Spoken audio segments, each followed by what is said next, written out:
La chronique bourse, la quotidienne Zone Bourse, Anthony Bondin. Bonjour et bienvenue dans ce point de marché Zone Bourse du mardi 5 mai 2026.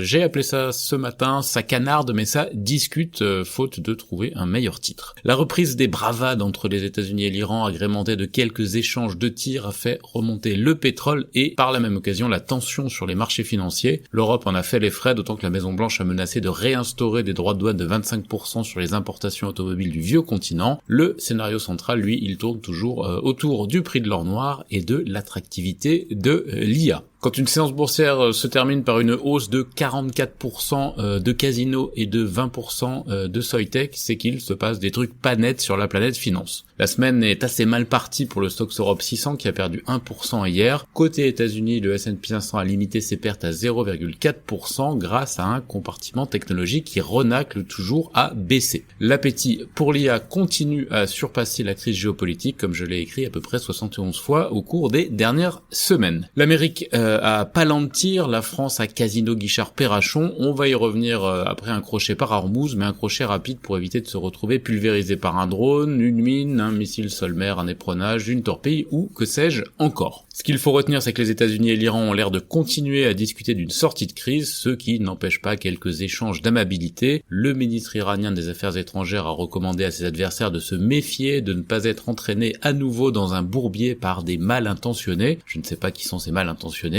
Le président des États-Unis, lui, a prévenu que l'Iran sera rayé de la surface de la Terre en cas d'attaque de navires américains patrouillant pour escorter des navires de commerce et des tankers dans le détroit d'Ormuz. Chacun sa sémantique. On a échangé quelques tirs aussi, annoncé des succès retentissants, puis continué à dire que des discussions sont en cours. Le baril de Brent est quand même remonté à $113, soit 85% de plus qu'au début de l'année, même s'il a un petit peu reflué ce matin. On a quand même l'air de naviguer un petit peu plus dans le détroit d'Ormuz qu'on ne naviguait il y a quelques jours. Scott Bessent, le secrétaire US au Trésor, a même réitéré son appel aux alliés traditionnels des États-Unis et à la Chine pour aider à sécuriser la zone. Puisqu'on parle de Chine, Donald Trump se réjouit, je le cite, d'aller rencontrer son meilleur ennemi Xi Jinping. Les deux hommes doivent se rencontrer à Pékin les 14 et 15 mai prochains. L'objectif, c'est de préserver la stabilité de la relation, selon plusieurs hauts dirigeants américains. Cela signifie évoluer sur une ligne de crête étroite entre des intérêts économiques de court terme convergents et des intérêts géopolitiques de fond qui le sont nettement moins. Et le tout dans un contexte de lutte d'influence extrême autour de la puissance de l'IA dont les deux dirigeants ont pleinement conscience. J'en parlais un petit peu avant, la dernière publication de résultats du secteur, elle concerne Palantir, l'âme damnée du déploiement de l'intelligence artificielle. La société américaine est en effet une prescriptrice en matière de transformation des organisations par l'IA. Ses résultats trimestriels publiés hier soir post-clôture de Wall Street ont dépassé les attentes et ses prévisions ont été relevées comme il se doit, mais comme l'entreprise se paye 116 fois les bénéfices attendus cette année et 89 fois ceux de l'année prochaine, eh bien il en faut un peu plus pour satisfaire les investisseurs. L'action reculait de 2,7% hors séance. L'attrait pour le titre reste toutefois à peu près intact, comme pour tout ce qui touche de près ou de loin à l'IA. Micron a encore pris 6% hier, l'action a doublé depuis le 1er janvier et a sextuplé sur un an. Les mémoires sont en effet l'actuel goulet d'étranglement de la technologie. Micron est ainsi passé d'une marge opérationnelle moyenne de 16,3% entre 2016 et 2025 à un niveau attendu autour de 65% en 2026, 2027 et 2028. Il y aura une nouvelle salve de résultats aujourd'hui, en particulier dans la finance européenne, et en soirée, AMD sera le fer de lance des publications technologiques du côté de Wall Street.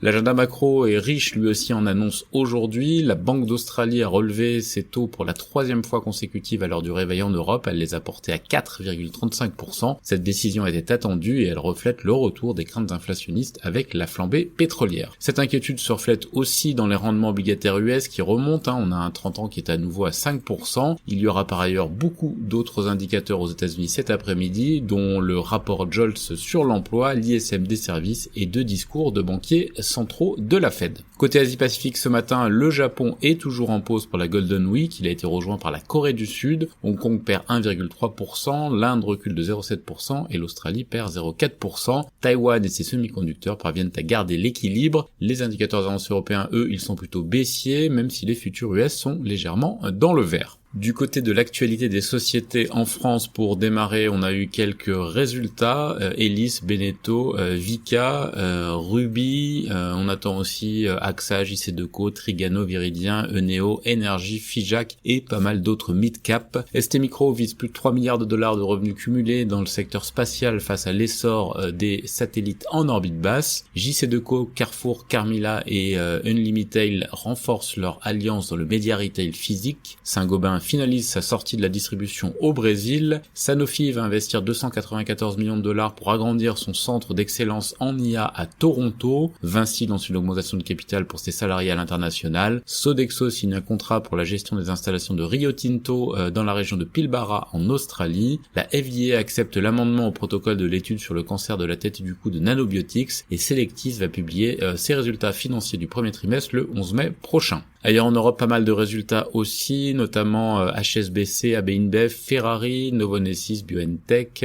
Unicredit, Rheinmetall ou encore Sabadell. Vodafone va racheter la part de CK Hutchison dans leur co-entreprise Vodafone Tree pour 4,3 milliards de livres. Une commission parlementaire suisse va poursuivre ses délibérations sur les règles de fonds propres d'UBS en août. Shell fait pression sur l'UE concernant les normes de durabilité de l'hydrogène vert selon le FT. Theon va racheter 80% du capital de Merio. Uber et Ahold renforcent leur partenariat pour développer la livraison de courses à la demande. CSG exprime son désaccord ferme face aux conclusions du rapport Hunterbrook et OC Oerlikon émet 200 millions de francs suisses d'obligations de premier rang. Côté Amérique du Nord, une seule valeur en hausse marquée après la publication de ses trimestriels hors séance hier soir, c'est Pinterest, plus 15,5%. En revanche, les valeurs en baisse sont plus nombreuses. Duolingo, moins 13,5%, Fabrinet, moins 11,7%, Onsemi, moins 4%, Palantir, moins 2,7% et Vertex, moins 1%. eBay va étudier soigneusement l'offre de GameStop, a annoncé la société américaine. Par ailleurs, Michael Burry solde l'intégralité de sa position sur GameStop après l'annonce